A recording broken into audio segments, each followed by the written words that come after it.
And we're back on Take Action News with David Shuster this Saturday, April 6th.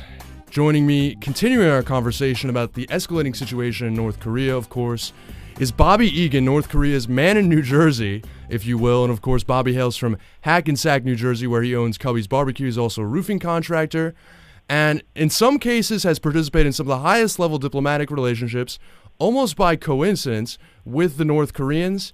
And he did work in that capacity for the CIA for some time.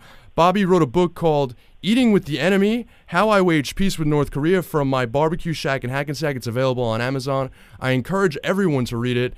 Bobby, of course, I was joking with you on the phone before that I'm from Teaneck, New Jersey, so you're a man after my own heart. I grew up right across the Hackensack River from you, though I haven't made it over to Cubby's Barbecue yet. Well, you're a transplant in Washington now. But you can't take the jersey. You can't take the jersey out of a guy. Nah, I never can. It follows anywhere we go. It follows us. Bobby, one of the things that you've written about is that growing up, you felt comfortable around some of these high-level North Korean diplomats because you grew up around mobsters. Tell us exactly how that helped you in your relationships with the North Koreans. Well, you know, the street in the ghetto when you go overseas, it becomes quite an asset. In your corners over in Washington, I might stand out like a sore thumb. But I got to tell you that, growing up on the street, and I was cutting Robert Vesco's lawn when I was 10 years old. So, in North Jersey, we're rumored to have, quite a bit of gangsters and black markets and corrupt politicians and corrupt police officers.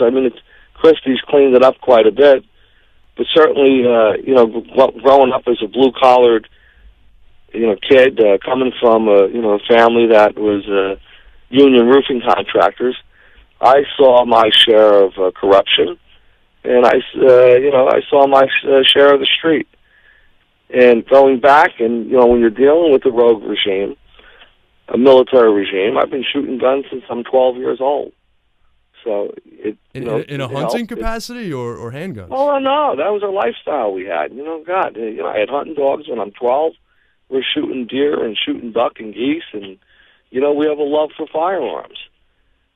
And certainly it's helped. Getting involved with North Koreans early on in Vietnam. You go over there, you're in the jungle, and you're carrying a weapon. And I was a facilitator investigating for live POWs in Vietnam. That's how I hooked up with the North Korean. After my stint with the Vietnamese and my testimony at the Senate Select Committee on POW MIAs, I had infiltrated the Vietnamese government and had one of their top intellectuals defect to the United States and testify for the Senate that live men were kept after the war.